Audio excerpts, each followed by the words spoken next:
All right, focus on business with Torch. What do I pay my staff? So what you pay your staff, really varies by market to market, and by market to market, I don't necessarily mean say the greater Houston area. You'll find pockets of Houston that have very different wages than other areas of Houston. And so, first of all, it's important to know what your competition is paying.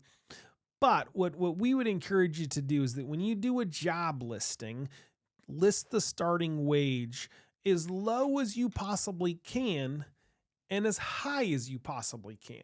And so, if the most experienced, best caregiver in the world, you would pay $17 an hour to, and just that knucklehead who can't ever show up on time and can't tie their shoes, and you can barely depend on them to load the washer, you would pay $11.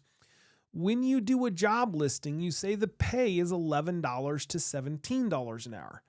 What you'll find is that everybody who applies for the job, they only see the $17 an hour. They're only going to see that. And so they're coming in thinking they're given 17. Well, if you happen to be the best caregiver, the best cook, the best whatever it is you're hiring for in the world, yes, I'm paying you for that. But of course, there's only one of those. And so the odds of you being that person, we've yet to see. And so have a range in your job listings that say, hey, here's the range of what we pay. You'll get those folks that apply for it because, again, their eyes get all excited when they see the high end of the pay range, whatever that is, again, in your market.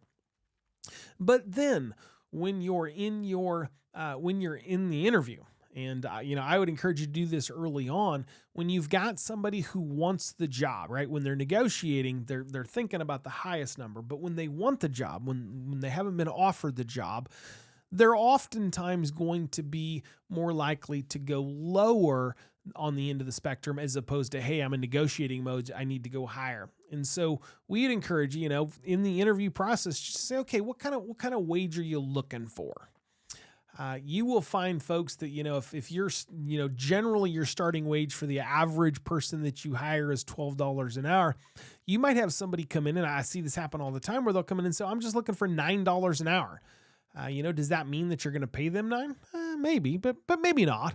But you now know what it takes to keep them happy. You know what it takes that, when you throw out a number, that you've got a basis for that. And so, certainly I think that, there might be the tendency to think, well, hey, I'm not doing right by them if I offer them lower than I was going to otherwise. But I would suggest you're going to get that caregiver that comes in that is more than qualified, that's more than what your minimum qualifications are. And so you might want them to, want to offer them a little more than your base pay. Great. Well, just as a valid strategy as that is, there might be somebody on the other end that, they don't just quite they don't have all of the skills that you're looking for. They don't check all of the boxes. So let me tell you, I'd like to offer you the job. Here's what I can offer you. So really that's a spectrum. Nobody, you've got your base wage and here's what I offer. And you've got in your mind, here's what I'm going to get for that. Nobody comes in at exactly that. Nobody checks all of those boxes and able to do all of those things to the level that you want them to. So it would be silly to just assume that the wage has got to be what it is.